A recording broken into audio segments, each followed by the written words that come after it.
اچھا، میں بنا تھا سلسل بول کے پیشاب کا حاجت جو ہے وہ بار بار آتی ہے اور پیشاب جو ہے مریض کے کنٹرول میں نہیں رہتا، یہ مرض ہے سلسل بول۔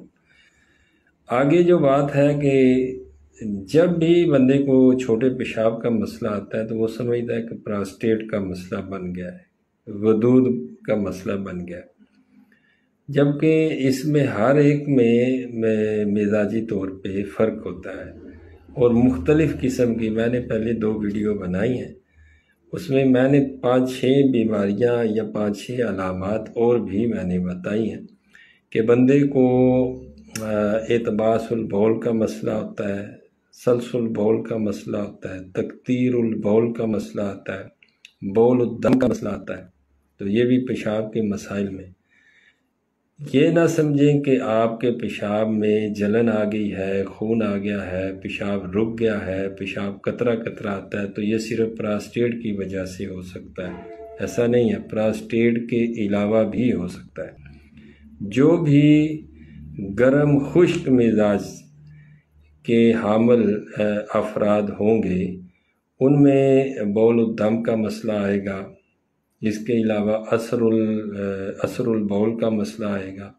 اس کے علاوہ تکتیر البول کا مسئلہ آئے گا،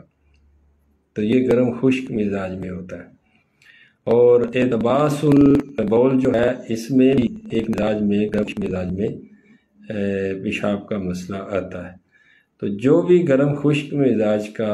مطلب حامل فرد ہوگا اس میں اگر پیشاب کا مسئلہ آئے گا تو بہترین چیز یہ ہے کہ آپ 5 ملین لیں۔ 5 ملین میں کالی مرچ 10 گرام، نوشادر 20 گرام اور سنڈ جو ہے وہ 50 گرام اور اس کے علاوہ سنا مکی 80 گرام، یہ 2 گرام آپ نے لینا صبح دوپہر شام بزوری کے ساتھ، تو یہ مسئلہ آپ کا گرم خشک مزاج میں جو مسئلہ ہوگا وہ ٹھیک ہو جائے۔ باقی رہی بات عضو قدامہ کی، تو عضو قدامہ کے لیے ہم پراسٹیٹ کے لیے اس کا ایک علاج ہے، اس کے لیے ہم کیپسول دیتے ہیں، پراسٹیٹ کیپسول کے نام کیپسول ہے، اس کے لیے ہم جوارش فیضی کے نام سے ایک معجون ٹائپ بناتے ہیں وہ دیتے ہیں، اس کے لیے ہم ایک کالے رنگ کی گولیاں ہیں ہب گوگل خاص کے نام سے، تو وہ دیتے ہیں۔ اور ایسے بھی مریضوں کا ہم نے علاج کیا جن کا 100 گرام سے زیادہ ان کا وزن تھا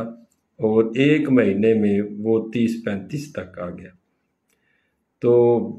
مقصد یہ ہے کہ آپ نے پہلے بیماری کی تشخیص کروائیں، اس کے بعد اس کا علاج کروائیں۔ بہت شکریہ آپ کا، فیما۔